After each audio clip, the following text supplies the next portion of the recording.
Good morning, Dmitry. I know it is 8 a.m. for you in the USA. So I'm wondering, Dmitry sounds like a Russian name. So are you from Russia? Correct. I am. And what are you doing in USA? Well, I was very good at tennis. I was playing professionally, and at the age of 12, my parents booted me out of the house and said everything is going to be better for you in US. Go. So I've been in US ever since I was 12 by myself. Interesting. So did you go to a boarding school in US? Yeah, boarding tennis academy. Yeah. Right, interesting. And then how did that develop for you? Because clearly you didn't become a professional tennis player. So what happened there? Oh, it was the best experience of my life too. One of the best experiences. I'm forever thankful that my parents did that because as a boy, it's the best thing for you. It's the best any parent can do is to, for guys to get them out of the house early and to put them into an environment with other guys. Mhm. Yeah, so it's good. Develop my Yeah. heart. How did everything develop from 12 years old to where you are now? So at the age of 15, I think that's when Crimea happened and the dollar to ruble ratio or ruble to dollar ratio spiked up. So my parents completely ran out of money, and the only option I had is to, um, did you know, uh, to stay in US. I had to start working.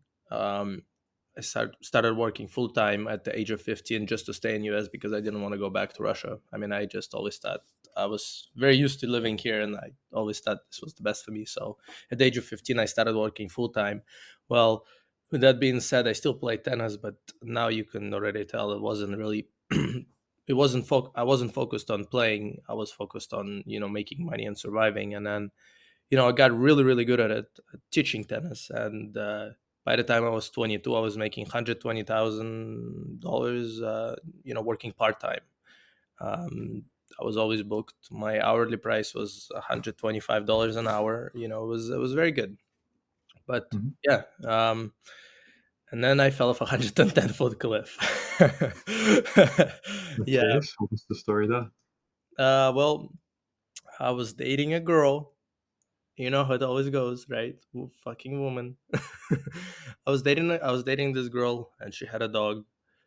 We were renting Airbnb by the down peninsula, and yeah, the dog disappeared. Woman panic. Man is hero. Man go look. Man fall off a cliff. Pretty much. Yeah. I went A to look. bit more context there. So when you went out to look for a dog, how did you fall off a cliff? Oh, it was dark, and I went to look for it. It was dark, and then all of a sudden, I just started falling. Yeah, and then I wake up. Next thing I know, I wake up at the bottom of the cliff. And look with the broken spine and laying there for 2 hours until I was helicopter on two helicopters out of there. Yeah, it was crazy. I was already closing my eyes to get knocked out and die because when the pain started hitting, I was just my body was shutting down from cold and everything. Yeah, it was a crazy experience. Oh, okay. So since I don't hear stories like this very often, I would like a bit more in depth there on how did you get through that then? Like, was it willpower to avoid, let's say, closing your eyes and going to sleep, or was it kind of different? I don't know. So it was just I was down there, and I could feel my body was shutting down, and I was going for good because I was on the phone with 911. So Yeah. actually, when I fell, when I got up, I no, I didn't get up. Sorry, when I got gained conscious, Right, right, right. I called 911 myself, and I was like, hello, well, I think I fell off the cliff, and I broke my spine. My phone was in my pocket, so yeah, and then, well, how do I know that it was happening? Because they were on the phone with me, and right as about when the first responders reached, they woke me up out of the sleep already. Ah, so yeah, I see. So you were like basically drifting into sleep, meaning into death. Yes, yes, yes. I was basically drifting Wow. down to. So what was the end result in terms of broken spine? Like what else happened? Apparently, my mother was, my Russian diet of consisted of milk and oatmeals in the morning. Gave me such a strong bones that I only broke one foot and the spine, which theoretically it's the doctors didn't believe it, which I don't blame them, but it in any circumstance, this is just a miracle that I only broke my spine. Right. Um, it's pretty bad. It's a very bad fracture, right? They had to stitch it up and fuse it, and I broke my foot, my right foot. They also had to fuse it, Mhm. so I could. And what was the recovery there? How long did it take to recover? Um, the physical recovery wasn't as hard as mental, um, because physical. It's just you again. Like as a guy you always get in the fights, when you're little. You always get, it's like physical pain is probably the easiest thing to for guys to handle. But what the hardest part was the emotional, right? The emotional aspect of things, because you don't know what you're going to be able to do, and now your body is not what it was before. So yes, so I was in the wheelchair for about 3 months, and then afterwards I slowly started regaining, regaining my relearning to walk. And yeah, and by the time it's been already almost 10 months now, and 9 or 10 months, and I'm fully recovered, well, fully recovered to an extent of the what my body allows, because it still has some limitations. Mhm. Wow, Yeah. crazy story. Uh, so clearly you weren't able to teach tennis while that was happening. So what did you do to survive? I learned to source. I learned to source. I learned the magic of China. Let's put it that way. I learned how to source, and I learned the magical website Alibaba, and I was already working on creating my own brand before, but it wasn't works, and it probably would never happen, because I was always so busy with other things, right? But now it gives me all the time in the world to actually start the brand, because here I was, right, sitting by myself and nobody's around me. So what I did is I did my research on pickleball paddles. I don't know if you're familiar with sport of pickleball. It's one of the fastest growing sports in just generally in the world. It's you probably have heard of padel. Yeah, Okay, so think of padel in Europe. Pickleball is the same way in US. So it's like booming, yeah, right? So sure. same thing happens in US. It's a very new business. Sorry, it's a very new industry, which I'm lucky to be a part of, because when it's very new, it's wild west. And now I feel like a cowboy, because I'm right in it, Mhm. riding the wave of making money. But yeah, so I started my own pickleball company while I was in wheelchair and wasn't able to walk, and I had people testing out paddles for me, and at the end of the day, we came up with something really good. Well, and did the real world help with scaling that uh, pickleball? Is that what it's called? Pickleball, yes, yes, Pickleball. So did yes, it help with scaling that business? yes, it did. I definitely had some great advice from the system. I definitely had some, just generally, the best thing about it is that you could chat with other people that are in similar situations, or just you can chat with guys, or you can chat with folks that are in the same boat. They're all trying to make money, and they can give you a tip of what's the best solution for your particular problem. Yeah. And what about sourcing? Did you do that yourself, or was that also through the real world? A lot of other a lot of little things. It was both, actually. It was right about time when I first joined the real world. I think at that time was Hustlers University. um, So well, how long ago, for perspective, how long ago did you join? um, so I think I joined in July. July, yes, July. So in terms of the accident happening, how long after the accident was it? So accident was in May. So May of within a few 2020. months after. Oh. Yeah, a few months after. A few months after I And joined. so what was the mindset there? Like what made you decide to join the Process University at the time after you had just gotten into the accident? Andrew Tate. Andrew Tate. Actually, it was Andrew Tate single-handedly made me not commit suicide because I was in such a dark place, and Tate's videos online uh, literally got me out of the shit I was in. Mind you, I was in a very, very, very dark place. Even though I was, doing some things, but your career is lost, right? You don't know if it's gonna be good. Now the girlfriend leaves you, right? Because you're incapable.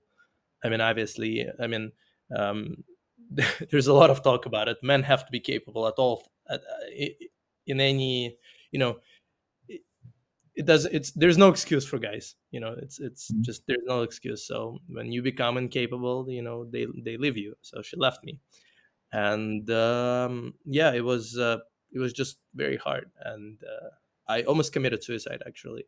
But it was Andrew Tate that saved me from there, so it made me join. Well, Yeah, yeah, no, it was hard, man. what parts of Andrew Tate's message specifically resonated with you so much? Um, I think the nobody cares part, and the only people that care is your family, which I had to understand and learn hard way. Um, out of all the people that were surrounding me, I had well, basically, I only had my ex in the hospital with me, and that's it, right? After that, nobody really came to visit. mm, I was just there by myself, and what I thought was family, which was my previous company that I worked 7 years for. I mean, they had no use for me, right? And they kind of just ghosted off. And yeah, so the only person that was there for me was my mom, always, anytime I needed her. You know, and that's what I had to learn. So there's a lot of messages from Ender Tate, but this would probably be the one. Mhm. Plus work, working. Plus the working. Stop working for the. Stop making somebody's dreams make your own. That's probably one of the biggest ones because you know before that, even though I was making a lot of money, I was getting paid really well. I did I did help grow the company, but I was learning, and then it was time for me to get out. And Right. I did. So, in terms of building your own dreams, was it is the sourcing okay? I know this doesn't quite relate. I'm guessing the pickleball is the building your own dreams, but I also wanted to ask for clarification on the sourcing. Is that considered e-commerce or Amazon FBA or E-commerce, what? e-commerce, e-commerce. Considered e-commerce. Okay. Both actually, e-commerce and Amazon FBA. Okay. Because And how much did you end up earning from that? so currently we are at about 80,000 in revenue. And But are you comfortable revealing profit for that, or would you prefer not to? oh yeah, the profits. So the my profit margins are about 80%. Interesting. So So the does profit that would be relate to about the pickleball business as well? um.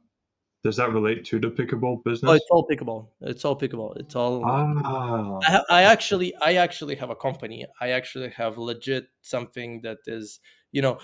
So here was my thing. I was trying to drop ship. I was trying, but I thought it was temporarily. I'm actually playing a long term game, and I'm looking at, I'm not only that I sell pickable paddles and like bags and stuff like that, which I have on me the inventory. I also just built my first pickleball club, which basically think of it as a padel club, right? It's a sports club, tennis club, right? So same thing, a pickleball club. I have 4 courts, and this is another source of revenue which we're expanding into. So yeah, it's a ongoing growing company that is is going to be very, very big one day. Interesting. And what was the biggest challenge you faced when you were first trying to get it off the ground? Doubt, people's doubt. That was the probably the biggest one, right? The people that were around me, and they would always tell me, well, you have to wait, you have to do this, you have to do it right. Do it right got nothing to do with doing business. You just gotta go and do it. So I just Mhm. did it. So when my paddles came in November, this is our official launch time, right? This is the only time we started selling. um it was So I got 300 paddles on me, and in the course of 48 hours I broke even from my initial investment. I quit my job. I My lease has ended on the apartment. I was not living with my girlfriend anymore. I sat in my car with still hurting spine and drove down all the way to California for about a month and a half selling pickable paddles out of my trunk. So I lived in my car for about a month and a half. Yeah. Wow.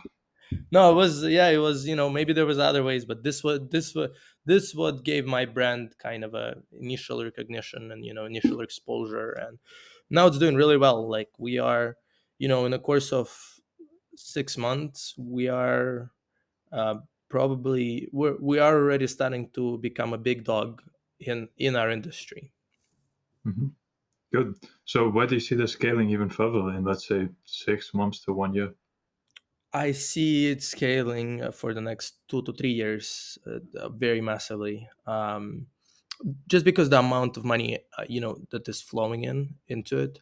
So for me to raise money, um, it was very very simple. So I actually sold the chunk of my company. I actually sold 30% for 100,000.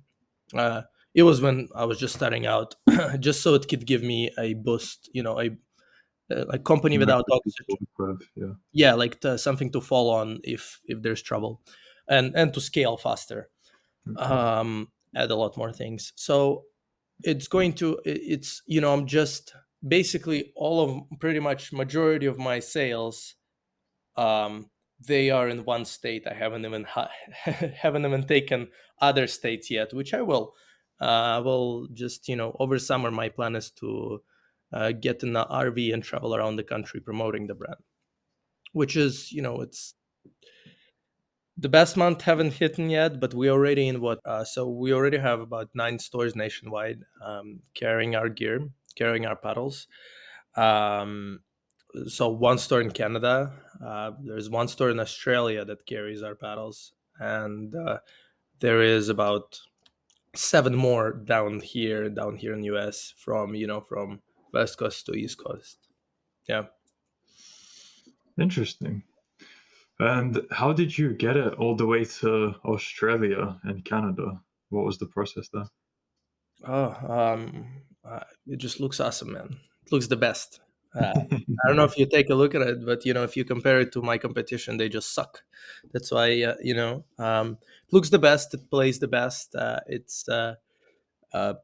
yeah, people just love it. And Instagram is my biggest thing, and Instagram is where our growth really is happening. I mean, we started our Instagram account is about what 4 or 5 months old, and it's a business account, and we're about 2,500 followers right now.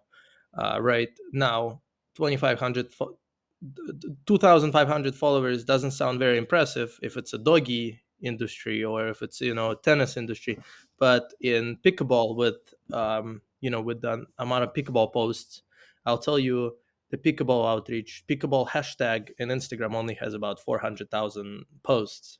So if you compare it to any other industry, we're doing really really well. And Mhm. comparing us to our competition, there have been brands that been there for years and they have less following than us. And what your following is your reach, right? So Mhm. it's one of the most important things when it comes to value, the brand's value. So where I make my money is by building this brand. So I invest everything back in. I still live like a student. I could be buying shit, but not yet. I invest everything back in, and until it's big enough and sexy enough for somebody to come in and say, "Hey, buddy, you know, it's time. It's your You're time." there? It's your time to become a billionaire." I'm like, "Yes, I'm here. I like the sound of I that. got you." I love that. I love that sound. Mhm.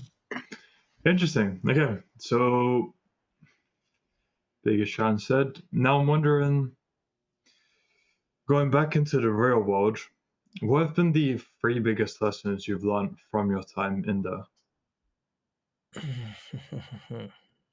Three biggest lessons. That's a good question. Um, Work. Even though I was already, I was already working a lot, but this way, I learned that less sleep and more work. It actually is a pretty decent combo. I think this was the first lesson. The second lesson would be, the e-commerce on advertisements. I learned a lot about advertising online and advertising through Facebook. And the third one, well, I think it was just getting myself in shape. Yeah, back into the shape, because I was already in shape, but it was definitely of help, seeing and talking to the other guys that are in there, and they're going through the same thing. Not that I was fat, but I wasn't as fit as I was before, and now I'm back to being as fit as I was before, even better. So it's Yes.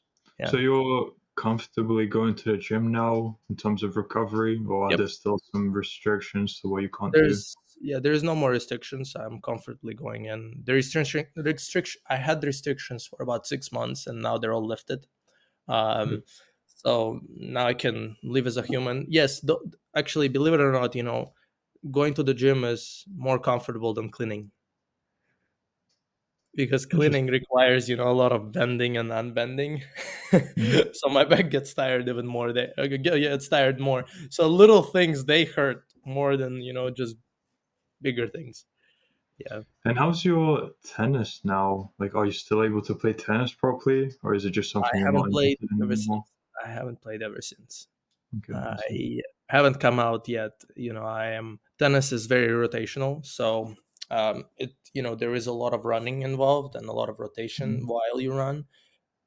I know for a fact when I tried playing, I couldn't, because it was just very painful. Yeah. So pickleball is luckily is an old people sport, even though they try to say no, but it's grandmas and grandpas playing the sport. So yeah, it is a I don't have to rotate. I don't have to do any pretty much any. There's not as much running as involved in tennis, so it's Mm. much less physical.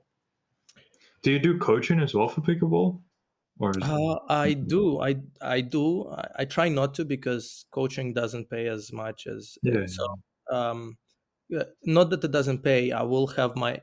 What I do right now is I train my coaches. So makes sense. I'm at the level that that if I'm gonna spend time on court, it's gonna be good, and I'm gonna make some buck. But I'm gonna make much more money teaching other people how to teach, Mhm. and having them teach. So having a methodology, because I was very very good at teaching tennis. And if you it's one of those things that I had a very very good mentor. I was very fortunate to have a very good mentor. One of the best tennis coaches in the world was mentoring me one on one for the he invested more hours into me than any other person. So I'm very very skilled when it comes to that, and I can be arrogant about it. Why? I mean, because I'm good. You Mhm. can be arrogant when you're good at teaching. Put any other put any teacher put any tennis coach against me, and there's no way he's going to win a debate against me. There's only handful, you can count them on fingers, that will. um, my mentor included into those fingers. He's the only one. But yeah, so at the moment I don't teach. What I do right now is I prepare while we're opening up. I'm preparing my coaches to get out and coach. Yeah. Now, I'm not sure if this is a sensitive topic for you. Let me know if maybe you're uncomfortable answering. Which was, are you happy with how things turned out? If, let's say, you still had able body, would you have rather become a professional tennis player or doing this, what you're doing now?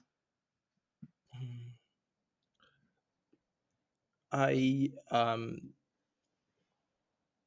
you can't really so the professional tennis player dream was kind of it would be probably over. But would I change a thing? No. Right.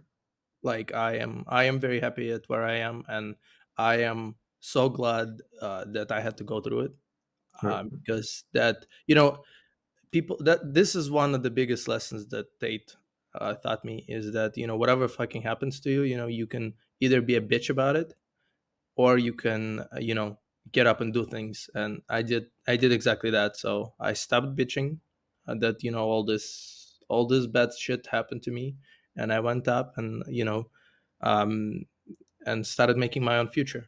What, Mhm. because I had to hit rock bottom before I could go on, the reverse spiral. I like his Mhm. quote, you go down Upwards. on one and then you go up. So now I'm on the up wave. Good. Okay, that's great to hear. Now, I guess you briefly mentioned some stuff about real world community. Is there any more to add on how maybe what kind of an impact they had on you, or is that all fully mentioned already? uh, I think I think so. I think so as well. Sharing my story in there, and receiving feedback from the guys. I think mostly guys, and just hearing their words, like, go get them, yeah, or whatever, right? I think that was a big that is a big part as well. But yeah, no, I think we mentioned it. mm, Yeah. Because Mentioned yeah, it. as you were saying, like the people around you pretty much turned their back on you, except obviously family, but family were in Russia, I'm presuming. Yeah, So so that's what it gave me, a little sense of community for sure. That I could reach out, and could just be with somebody that was, not doing the best, because I think you don't join something, you don't join real world when you are in the best, in the best of the best, right? You join when you need it, and I did join when I needed it. mhm. So yeah. That's a good point because yeah, a lot of the times you do hear there was some kind of turning point or like trigger in order to get Mm. people to join. Because yeah, if you're just comfortably going about your life, then I mean, yeah, you're not looking for something like this. Yeah, I Because mean, for exactly. It was like, before that, I was making money. Money just came and go. I mean, think about it, right? For a tennis coach, I was making a lot of money. Like, my last year's taxes were about 128,000, right? It was. I mean, it's a great salary, but I never had the money, because you live in a system, right? Mhm. System comes, system gives you, system take it, system gives you, system take it, and it's always the cycle. You can't get big with. I mean, you can, if you are a boring, boring dumbass that just sits and just grinds one thing, very slowly you can get rich. But it's not my style. I like to risk. I like to go for it, and back and down the line, say. Yeah, Cool. Okay, so that's pretty much most of my questions for you, Dmitry. For perfect. my final one, for people who are still unsure about joining the real world, maybe they're thinking it's a scam for $50. What advice would you have to them? Shut the fuck up and join. I mean, what else can I say? Uh, uh, it is not a scam. There is a lot of very good information that you can fish out of it. But put your arrogance back into your ass and join, just to see. And then once you really get rid of your arrogance, that you think you know everything, and you join and you see for yourself, I think you will be able to, you will continue being a part of it. Right. So I think a lot of people just are, they're in comfort zone. They think they're good, and they become arrogant, and they don't listen. But there's a lot of things to be. There's a lot of things on the internet that you can learn from, and I think real world it's probably the only platform I ever joined. And I mean, I'm glad I joined real world, because it was uh, it was a not a scam like every other one, right? Because there is a lot of scams everywhere. Mhm. So yeah. Okay, so thank you for your time, Dimitri. If people want to find out more about your contact you, where can they do so? They can do it on my Instagram, or yeah, on my probably preferable Instagram. They can find more information on me on my website as well, on my business website, astriapickleball.com, or my Instagram, Dmitry Astria. So Yep. yeah, yeah, I'll add those to the description of the video. perfect, And Dimitri, I would like to do a follow up with you in, let's say, 3 months or so, just to see how things go for you, how you're doing. Maybe perfect, after you finish your travels around USA, depending on when that will be. perfect. And yeah, until then, I wish you all the best. Thank you so much, Rokas.